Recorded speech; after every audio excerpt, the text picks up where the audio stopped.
Hoje nós vamos abordar a terceira aula da filosofia básica do Raja Yoga e, sem dúvida nenhuma, é a aula mais importante, porque nessa aula nós vamos aprofundar um pouco mais o entendimento sobre a natureza da alma suprema de Deus.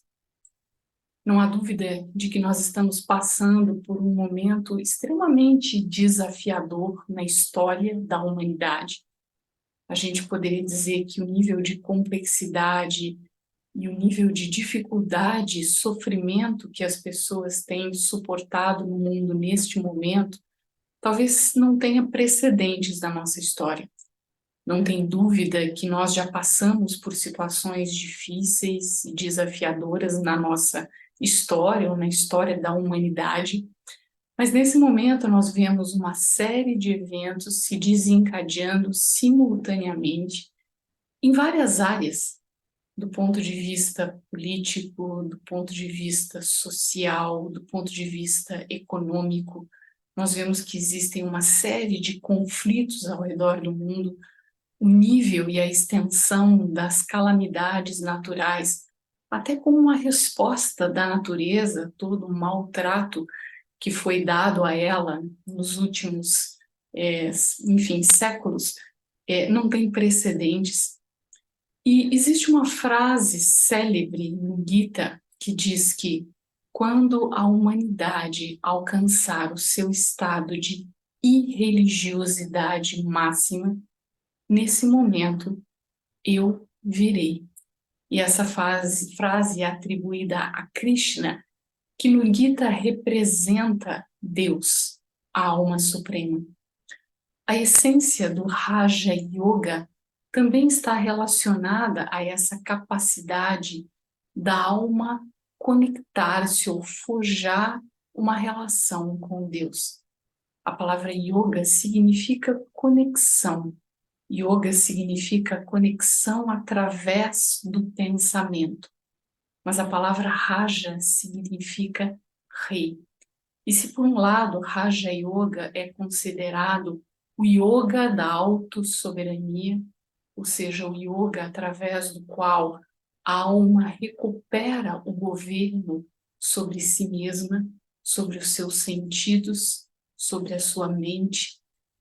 Por outro lado, o Raja Yoga também significa essa capacidade de reconectar-se com a fonte de poder, com a fonte de energia, com um ser supremo, constante, inesgotável de poder espiritual. E esse também é um dos atributos de Deus, dentre os tantos vários títulos pelos quais ele é conhecido, ele é reverenciado, ele é louvado. Um dos títulos é justamente o de ser supremo, aquele que é constante no seu estado, aquele que não perde minimamente o seu poder e os seus atributos. É por isso que ele também é conhecido como o oceano de amor, o todo-poderoso, o purificador, o oceano de paz, o bem-aventurado, aquele que é sempre vivo. E todos esses títulos têm a ver com esse aspecto dele ser supremo, dele ser constante, mas também tem a ver com a capacidade da alma de experimentar esses atributos. Não é à toa que ao redor de todo mundo, independente de qual seja o credo, de qual seja a cultura, Deus, de uma forma ou de outra, seja reverenciado, quer seja através do sol, quer seja através dos elementos, quer seja através da natureza, quer seja, não é, como aquele Deus do Michelangelo, um velho de barbas longas, um ancestral. Independente de qual seja a forma, há o louvor de Deus e há o louvor da relação da alma com Deus, porque todos esses atributos, eles são atribuídos a ele baseados numa experiência em que, em algum momento, o ser humano foi capaz de experimentar. ou foi capaz de ter com esse ser. Mas para que haja um encontro, para que haja yoga, para que haja essa conexão, é preciso que haja reconhecimento, é preciso que haja entendimento. A palavra religião, por um lado, ela também deriva da palavra religare, que significa religação. Ou seja, em algum momento nós já estivemos conectados com essa fonte, com esse ser, nós já experimentamos na prática os atributos dele, e nesse momento nós estamos buscando essa conexão uma vez mais, essa religação. E essa religação se dá através do yoga. Mas para isso é preciso que haja conhecimento sobre quem ele é, como ele é, onde ele reside, o que ele faz, o que ele não faz, o que é possível experimentar ou esperar dele e o que não passa de fé cega e, portanto, infrutífera.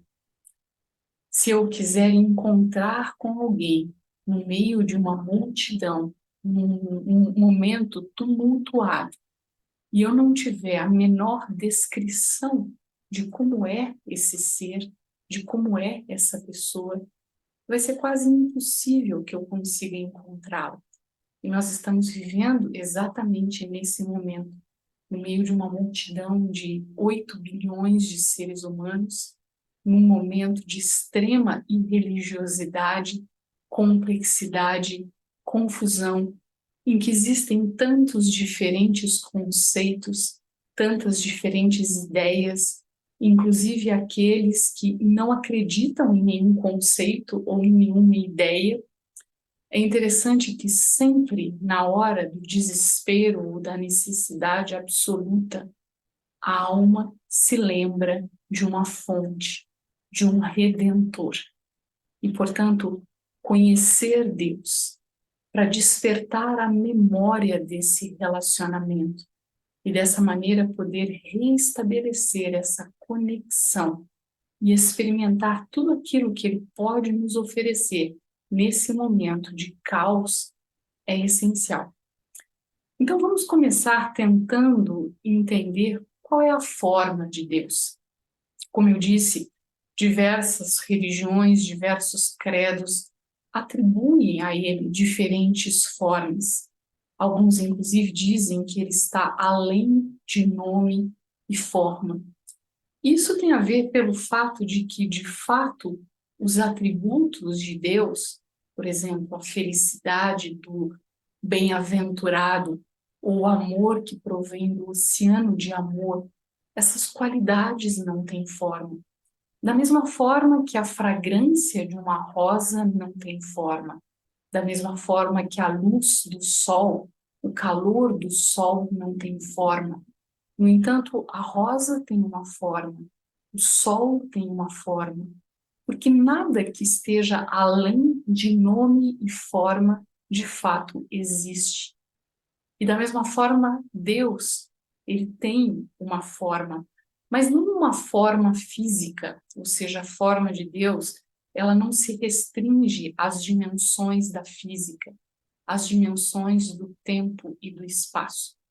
E justamente por isso que em outras várias linhas, Deus é sempre considerado como luz, ou como uma emanação de luz, um ponto de luz, uma forma oval da qual emana luz. Para alguns, o sol, que emana luz. Para outros, o Ra, que é, enfim, uma emanação de luz.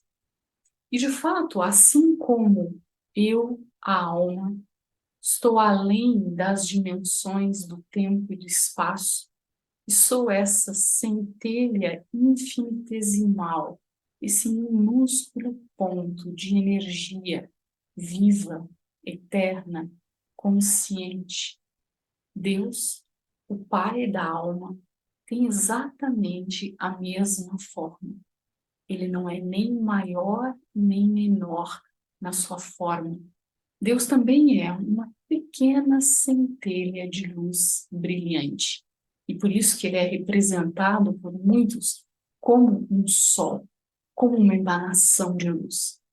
A única diferença é que a luz de Deus, ela é constante. Ele nunca diminui a sua força, a sua intensidade. Ele nunca se torna maior ou menor nos seus atributos. Mas assim como o Filho é a forma do Pai, um pequenino sol espiritual emanando, brilhando continuamente.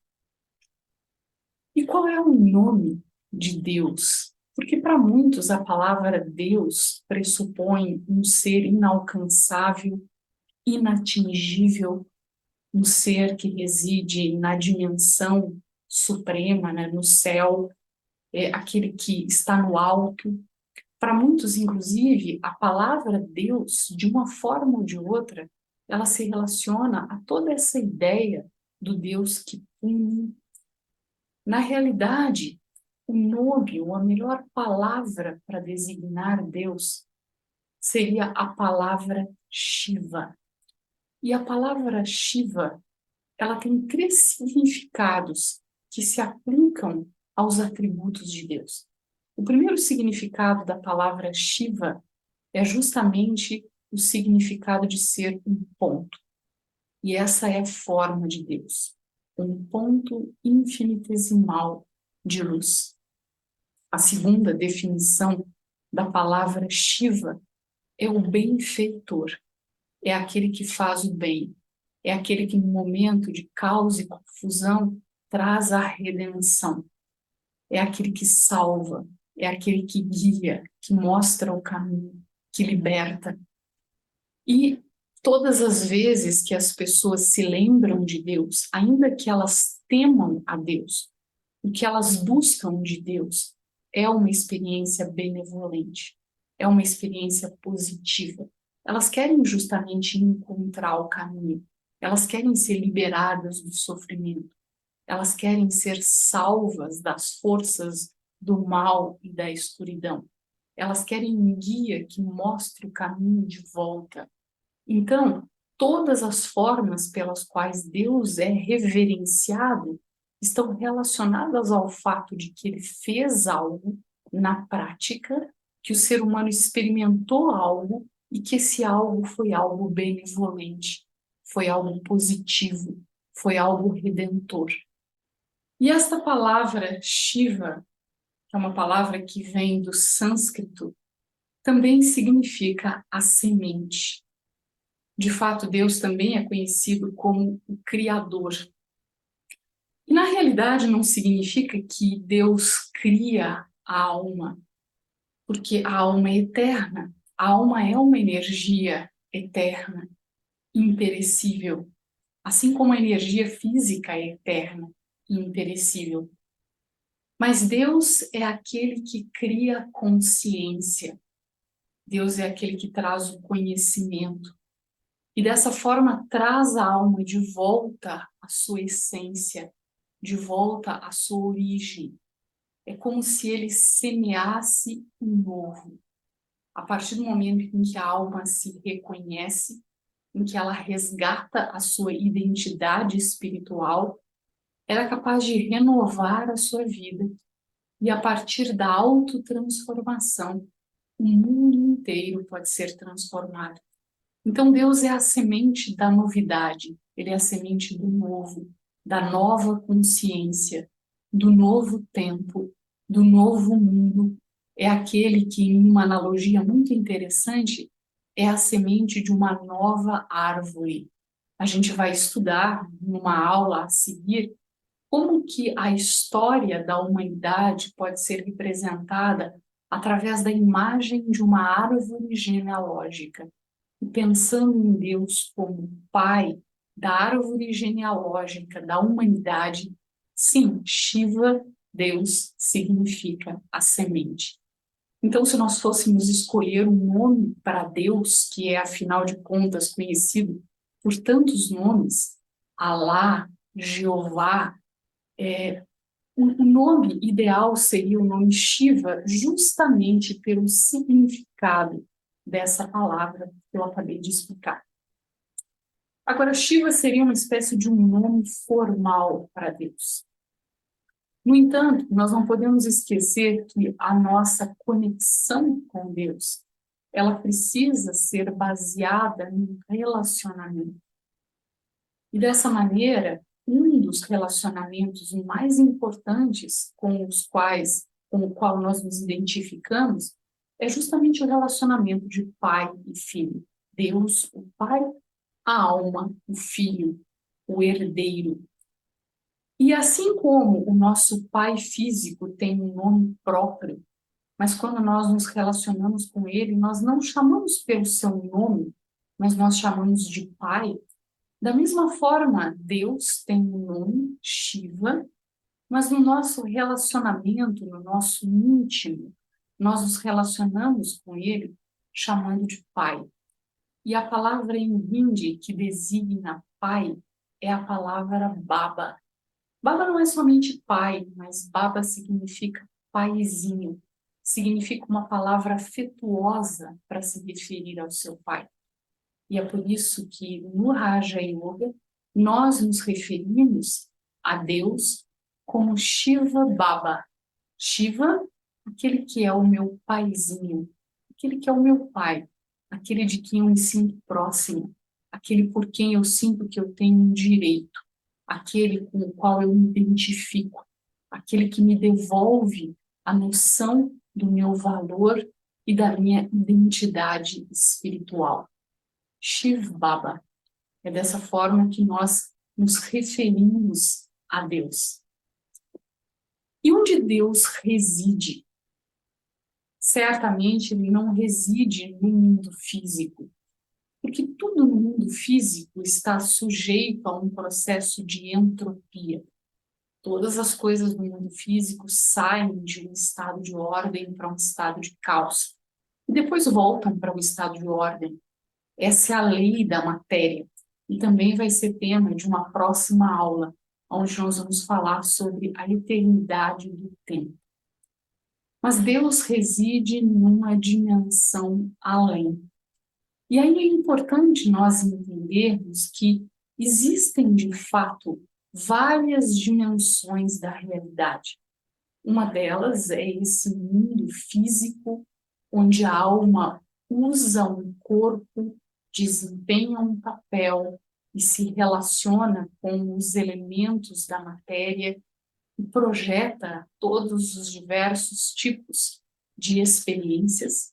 Esse mundo físico seria mais ou menos como um palco, usando a analogia da vida como uma peça de teatro. Então, é no palco que a alma desempenha um papel através do corpo. No entanto, o palco não é o lar do ator. Existem os bastidores do palco, onde o ator ele se despe da sua vestimenta, do seu figurino, e ele volta à sua forma original. E existe o lar, a casa, o ponto de partida e de chegada. E da mesma forma, a alma, ela também tem um lar, que é uma dimensão além, um mundo chamado mundo incorpóreo, onde a alma habita quando ela não está no corpo, quando ela não tem um corpo, antes dela entrar em cena pela primeira vez para começar a desempenhar o seu papel eterno.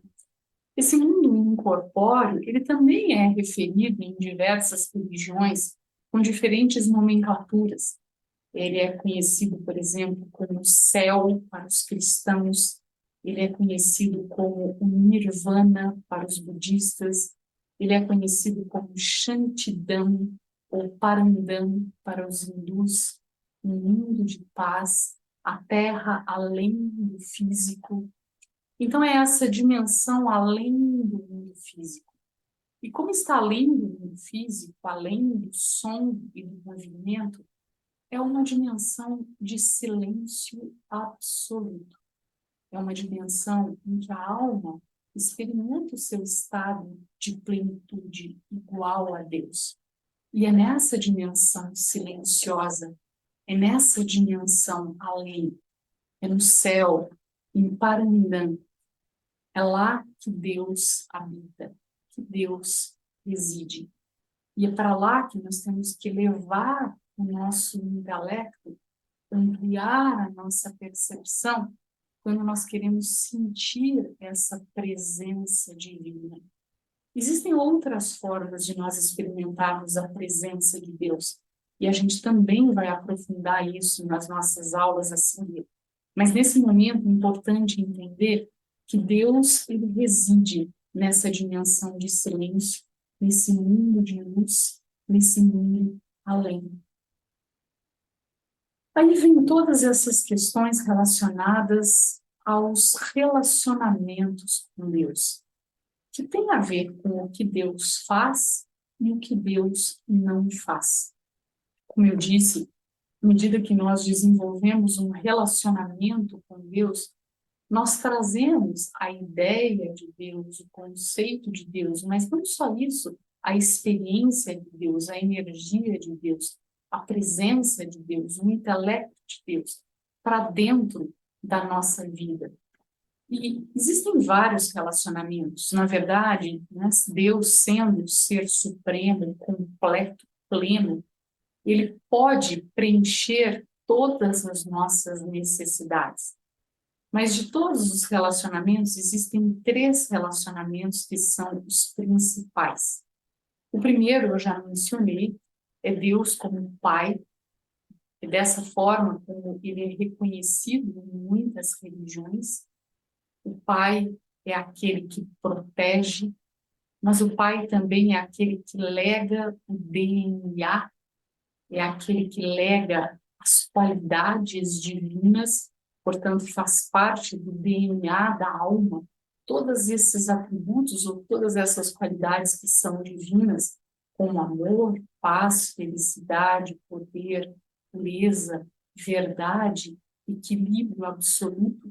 Então, todas essas qualidades fazem parte do nosso DNA, e não só ele nos dá isso como uma herança genética, mas o pai também é aquele que dá para o filho a herança. Então, no relacionamento com o pai vem esse senso de pertencimento, vem esse senso de direito, esse senso de identidade, e tudo isso que nos aproxima dele a partir desse entendimento de que eu sou um filho de Deus. De fato, todos nós nos consideramos filhos de Deus. Mas como seria a nossa consciência e o nosso comportamento na prática se a gente realmente introjetasse esse aspecto de que nós somos filhos desse ser? Outras religiões consideram Deus como a mãe. Esse não é um dos 3 relacionamentos principais, no entanto, também é um relacionamento importante, porque muitas vezes com a mãe a gente tem mais intimidade, mais facilidade para abrir o nosso coração. A mãe é sempre misericordiosa, ela sempre age com base no amor, ela sempre reconhece e acredita no potencial e no valor do filho. E, portanto, Deus é o pai e a mãe. Existe, de um lado, esse relacionamento dele como o nosso pai e a nossa mãe. O segundo relacionamento muito importante é de Deus como nosso professor. Deus é o intelecto do sábio. Deus é a verdade. Ele é conhecido como a verdade. E como nosso professor, ele é aquele que nos revela o conhecimento. Ele é aquele que nos revela a verdade com relação a nós mesmos, a verdade com relação à nossa existência, de onde nós viemos, para onde nós vamos, e não apenas a verdade do ponto de vista da teoria, mas é aquele que está pronto como um bom professor para nos dar a experiência de tudo isso, para realmente abrir os nossos horizontes e dessa maneira nos capacitar como professor a criar o nosso futuro, a criar a nossa experiência eterna. E o terceiro relacionamento, que talvez para nós aqui no Ocidente não seja um relacionamento tão usual, mas que, no entanto, é imprescindível, e lá no âmago do ser nós buscamos por isso, é o relacionamento como o Sat Guru. A palavra Sat significa a verdade, também é um dos atributos de Deus, a verdade.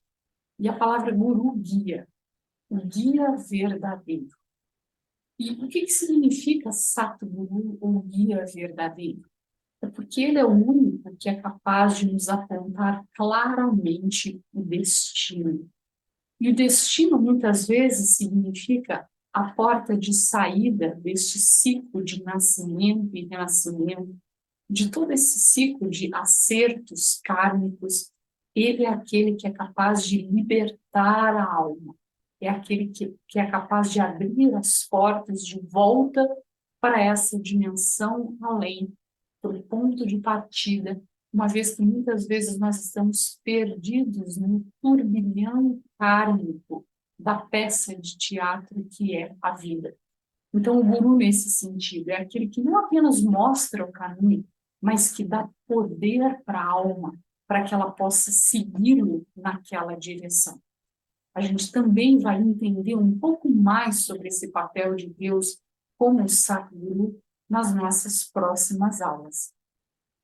Agora, existem alguns aspectos que são mencionados sobre Deus e que também é muito importante que a gente entenda e que a gente esclareça. Eu tenho certeza que vocês já ouviram falar que Deus é onipresente. E, de fato, é importante esclarecer como é que funciona a onipresença de Deus.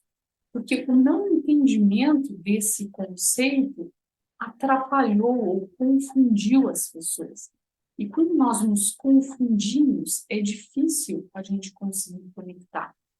Um dos aspectos com relação à onipresença que é mal entendido é essa ideia de que Deus está presente em tudo e em todos. Veja, se Deus estivesse presente em mim, eu não teria nenhum defeito, eu não experimentaria a angústia do vazio, a ansiedade da busca, porque eu já estaria plena, eu já estaria completa, assim como ele. Algumas outras pessoas entendem a onipresença como se Deus estivesse em tudo, em cada partícula da poeira, em cada pedra, nos pedregulhos, no jacaré, nos animais. Isso também não é verdadeiro.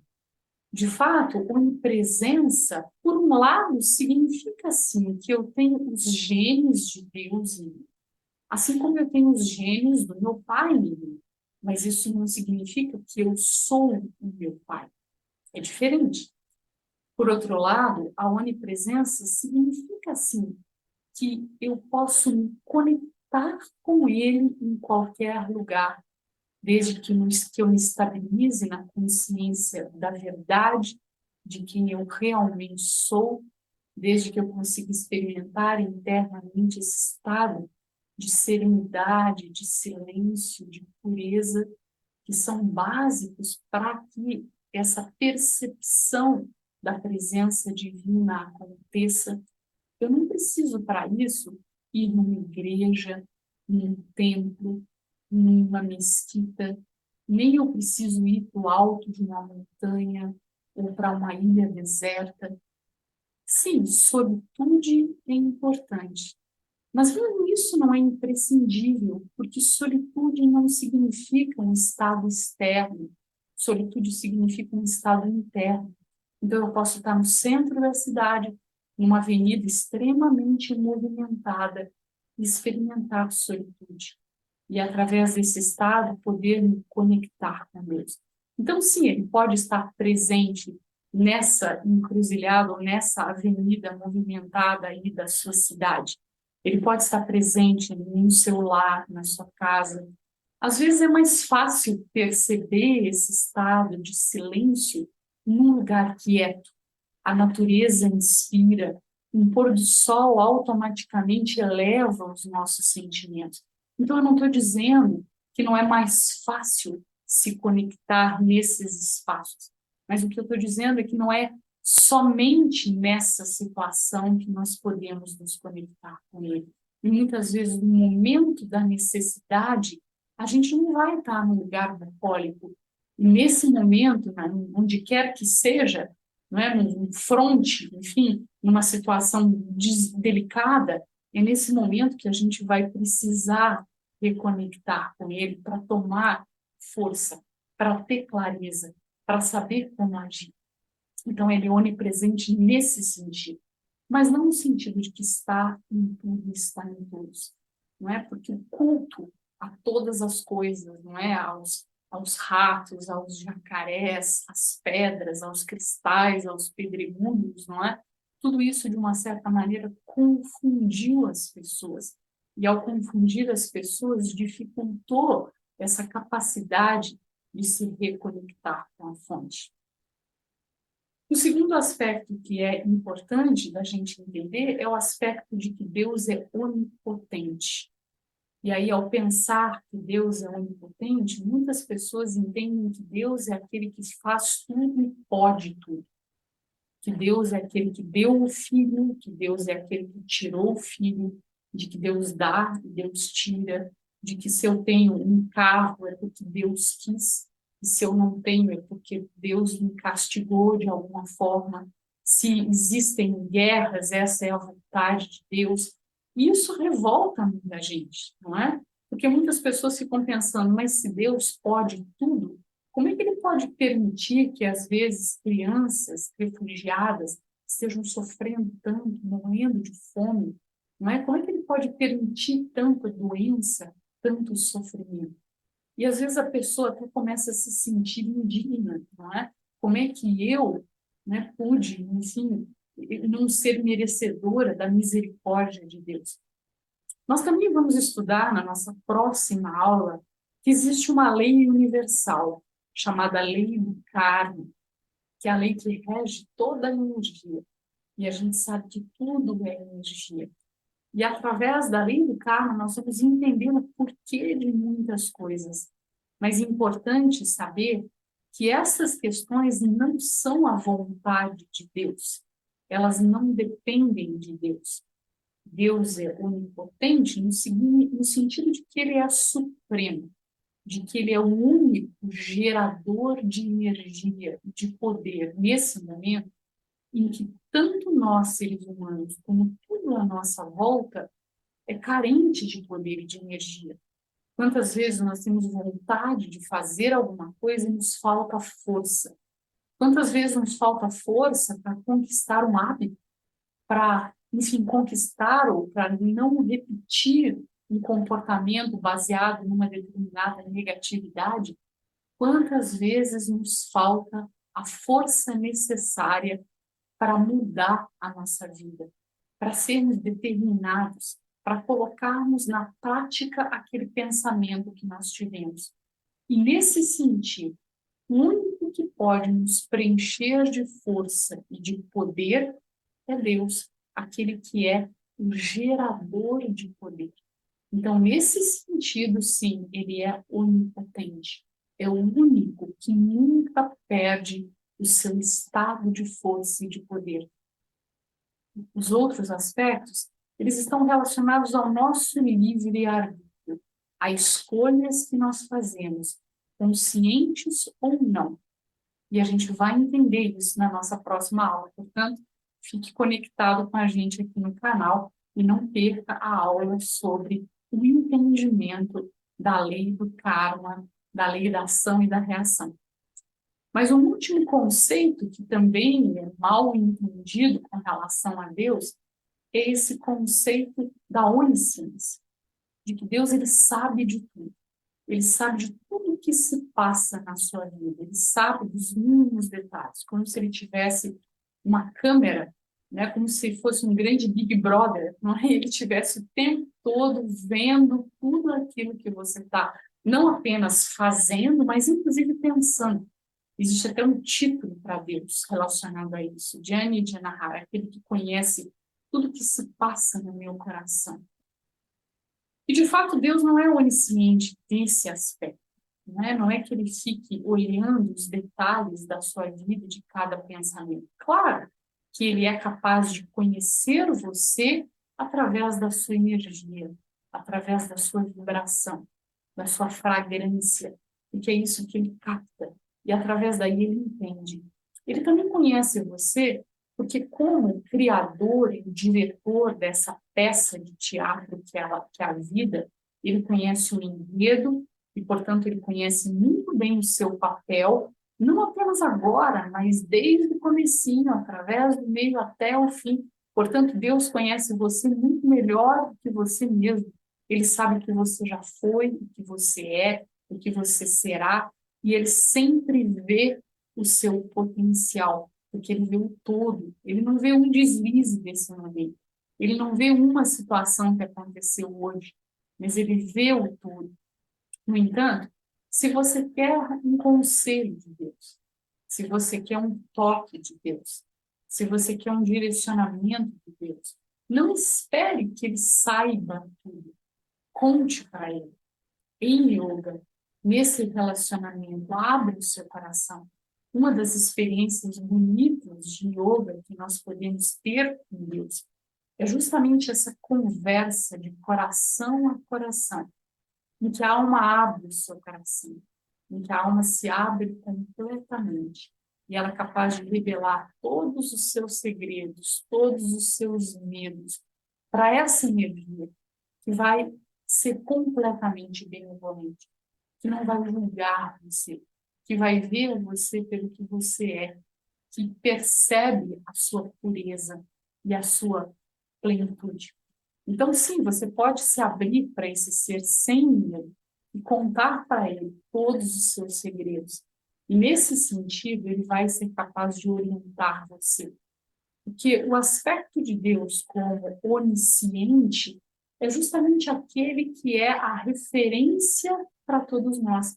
Aquele que nunca se confunde, aquele que nunca se confunde com a matéria, aquele que nunca perde o seu estado de plenitude, aquele que nunca perde o seu estado original, aquele que tem o conhecimento de tudo. Ele é o oceano de conhecimento. Como eu falei antes, um dos títulos dele é o intelecto do sábio, a verdade, e, portanto, a referência absoluta.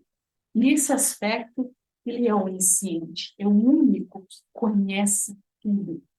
Mas não que ele fique conhecendo, enfim, investigando todos os detalhes da sua vida. E daí a gente consegue entender o que esperar desse ser, o que ele faz e o que ele não faz. E através do yoga, nós podemos estabelecer um relacionamento com ele. Yoga, na verdade, é fruto desse relacionamento. Quanto mais durante o dia nós somos capazes de cultivar esses diversos relacionamentos com Deus, ele também pode ser o seu médico, aquele que faz o diagnóstico preciso da sua doença e dá medicamento para a sua cura.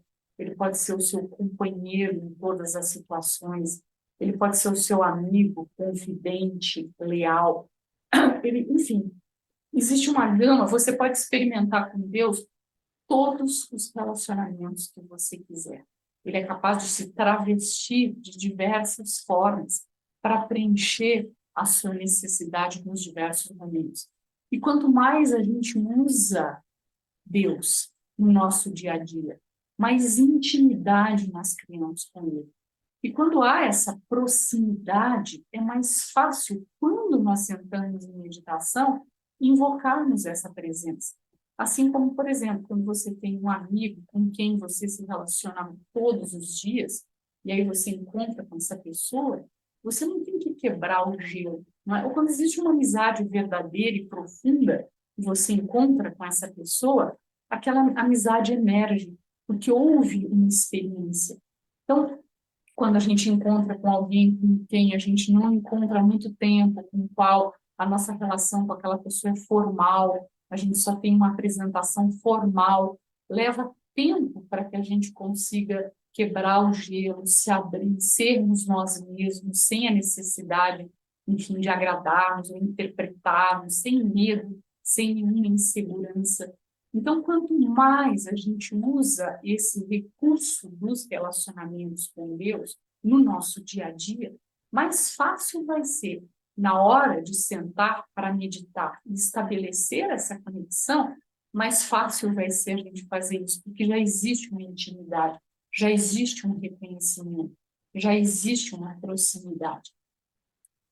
E em sentando para meditar através do yoga, a gente precisa perceber qual é o tipo de experiência que eu quero ter nesse momento, nesse dia. Às vezes, pode ser que você precise de poder, e aí você simplesmente tem que elevar a sua consciência, ir à frente desse sol espiritual, e tomar esse banho de sol e deixar que esses raios de poder preencham o seu ser. Às vezes, talvez o que você queira seja um colo, um conforto, e aí você simplesmente experimenta o colo do confortador dos corações e deixa que ele te conforte. Às vezes pode ser que você queira experimentar a clareza, e aí você pode refletir sobre o oceano de conhecimento e observar quais aspectos de clareza surgem para você. Às vezes você quer uma orientação, e aí você simplesmente tem que ficar em silêncio e exercitar essa capacidade de captar os toques de Deus. Às vezes você precisa de proteção, e aí você simplesmente tem que deixar que essa energia circunde você e proteja você. Enfim, cada dia é um novo dia, e o interessante é que o yoga, a experiência do yoga, ela nunca se repete. Assim como nenhum dia é igual ao outro, primeiro porque nós estamos mudando, e segundo porque Deus é vivo, ele é real, ele é dinâmico, ele não é uma ideia, ele não é um conceito, mas ele é uma energia viva, um intelecto disponível, né? Uma mente pensante está ali disponível para interagir com você. Então, yoga não é um relacionamento unilateral. Não sou só eu falando, não é, e buscando, mas em algum momento dessa experiência, eu também preciso dar espaço para que ele atue, para que ele me responda, para que ele me abrace, para que ele me mostre, para que ele se faça presente e se revele para mim. Então, essa é a essência do reconhecimento de Deus. Agora, vamos aproveitar todos esses aspectos para agregar isso na nossa experiência de meditação. Até agora, nós meditamos sobre a forma da alma, as qualidades intrínsecas da alma. Nós também entendemos o funcionamento do processo interno do ser, de como a mente, o intelecto e o subconsciente interagem entre si. E agora vamos agregar todos esses aspectos do conhecimento de Deus nas nossas experiências de meditação. Eu espero que essa aula tenha trazido clareza, que ela seja útil para vocês. E se vocês acharam interessante, não deixe de se inscrever no canal e também compartilhar com outras pessoas, para que elas também possam receber todas as novidades que vão surgindo no canal e possam estar, enfim, não só atualizadas, mas também informadas com todos esses aspectos da espiritualidade, da essência do Raja Yoga. Om Shanti.